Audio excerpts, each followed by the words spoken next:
It's movie time with John DeSando and his friends online. So everything is gonna be just fine. From the top down to the bottom. He's gonna let you know if you should stay home or if you should go. Might even yell if it's a spectacle. From San Francisco to Long Island.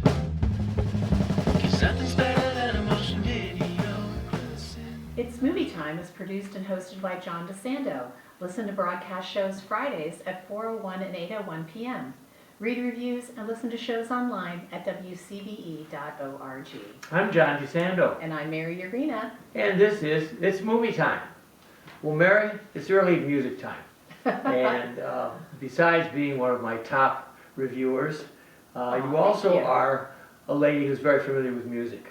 Now, I say this because there are boards you sit on, including currently you're on the board of ProMusica Sustaining Board. And your husband Bob is a past president of the board. He's the past president of that board and the ProMusica board itself. And you know the strange thing? He loves this Led Zeppelin stuff. He does. How does he do that? This man's got so many faces. Well, he loves music in general, but he was raised in northern New Jersey at a time when all of the greats that you now consider part of classic rock and roll were playing all the clubs, particularly for him, the Asbury Park Convention Center, Fillmore East, Stone Pony in Asbury Park. So he, as a very young man in high school and college, got to experience all the greats, including Led Zeppelin. So he was very excited. I know he rarely goes to see movies, but the movie Becoming Led Zeppelin was definitely in his wheelhouse. And Mary, can you show our video people? I will. Your little souvenirs. So he also happened to save all of his ticket stubs. So this is from the Convention Hall, Saturday evening, August 16th, the 9:45 p.m. show for $5.50. He got to see Led Zeppelin and Joe Cocker open for them. Can you imagine people were paying $2,500 to see the Chiefs and the Eagles? I think Bob got a better deal. I think he did. And you have a sheet there with the songs? I do. So back in the day, this was a young band, and that's what this movie covers, is basically how they came together and made their first two albums. And so they were touring the United States in 1969 after the release of their first album, while they were working on their second album.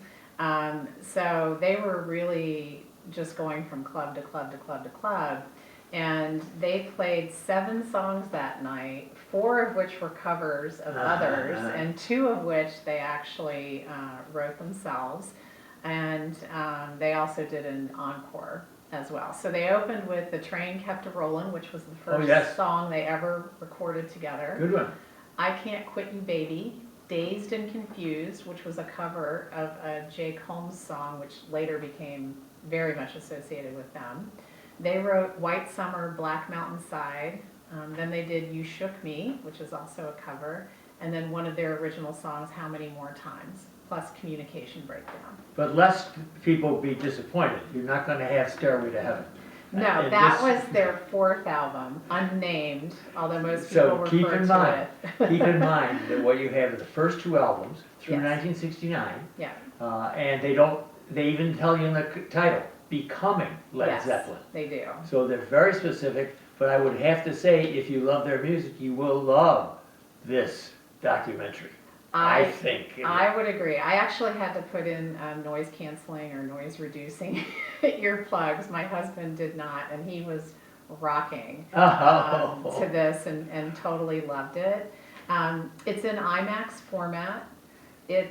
And at first, I don't know how you felt about the format, because you're telling the story of this band, and a lot of the footage has been uncovered. It's the first time it's being seen, so it's not IMAX high-def quality, but yet it's on this huge screen.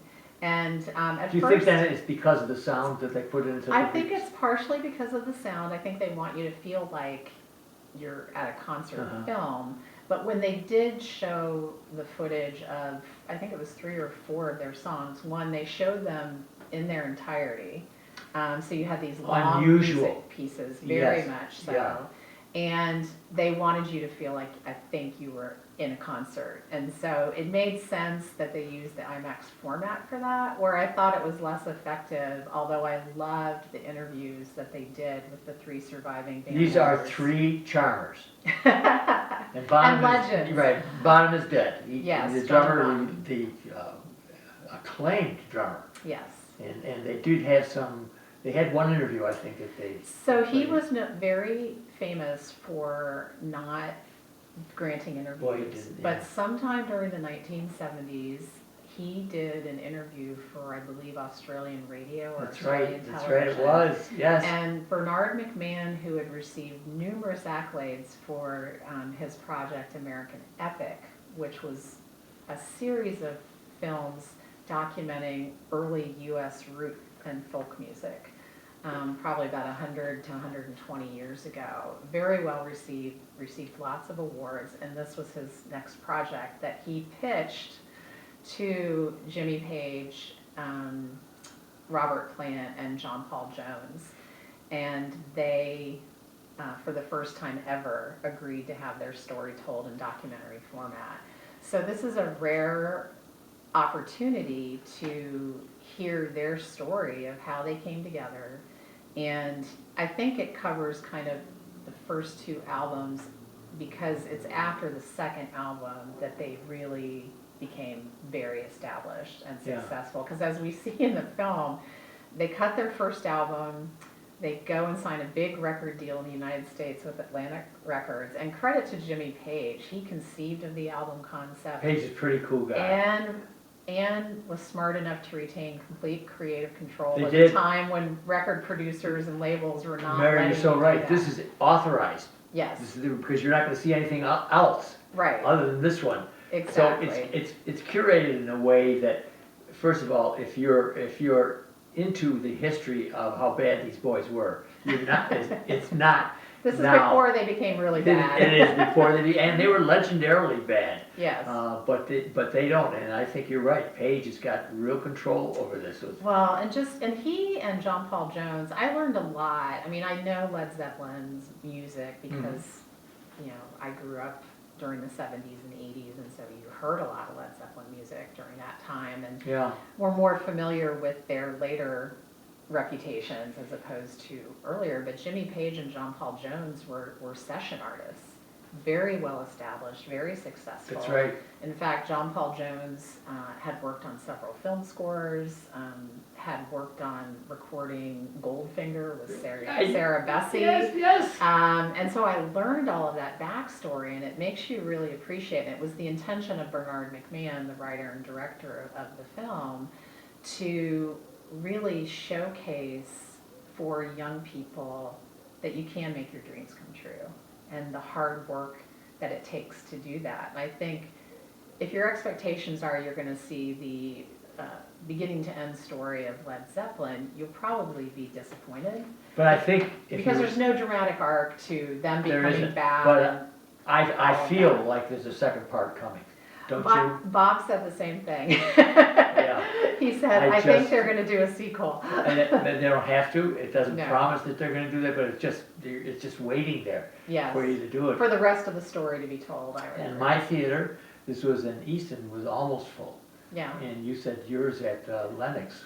Yes, the Phoenix 24 Yeah. Theater. It wasn't probably as full, but it was But pretty still, full for yeah. a Saturday afternoon. Look at Mary, any day now in theaters where you can get a crowd like that. Yeah. You show that if there are movies, they will come. Yes. If they're the kinds they like. And that's why when you ask the question, how do they stay in business? They stay in business because of tentpoles.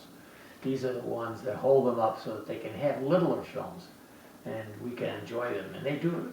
I had AMC and Phoenix, which I really think is still under the control of AMC. It really looks and smells like AMC. Okay, that's way too much information. I know. You're smelling the theaters. Right. But I think that it's going to continue because I think they're very smart in how they do that, and they do keep it going for people like me and Wayne and you, and we, professionally we have to do this. Well, and like we were talking about the format of this film in IMAX, Yeah. it really immerses you in what that early almost renegade feeling concerts must have been like, because this was a completely new sound. In fact, Led Zeppelin today, they're considered the harbingers of heavy metal and hard rock, and you really get immersed in how they came together, who their influences were, and that they believed enough in themselves as a group, and for Jimmy Page's vision as to where he could take the guitar and where he could take this band in terms of their storytelling through their music. And they did it. And Robert Plant, as a lead singer, had some success at that point, but not much. He became a songwriter by being with his bandmates in Led Zeppelin. So you really see them blossom as artists and become what we know today as the classic rock and roll, one of the best-selling rock and roll bands of all time. Led Zeppelin. And when you look at it, first of all, you're going to be reminded how remarkable they are as human beings, how great they look as old men, and even John Paul Jones looking very much like Bryan Cranston. He did a little bit, yeah. Well, it's the furrows in the cheek. You're right, they do. But anyway, they have their charm even now in this age. So Mary, let's talk a bit more about this and maybe some other films in our podcast. You have to go to WCBE, the podcast experience, You do. and look at Back Talk. Mary, what do you suggest? I suggest that if you love rock and roll and love music, this is a story worth hearing and worth a trip to the IMAX theater. And let me repeat, you're going to get plenty of music. This is not one of those that cuts in and out. It'll give you a couple of songs that are complete from the stage, and it's thrilling. Yes, and one last thing, if I can add. Yeah. Even though this didn't have the arc that you see in a lot of films about bands and ultimately coming to their demise, the one thing that I truly appreciated was Robert Plant, John Paul Jones, and Jimmy Page often were hearing John Bonham's interview for the first time. Yeah. And they Great caught reaction. their Whoa. reactions on film and kept it in the documentary. And it just was very bittersweet, but also very heartwarming. And you don't say that often about rock and roll films. That's right. Heartwarming. It's movie time with John DeSando and his friends online. So everything is gonna be just fine. From the top down to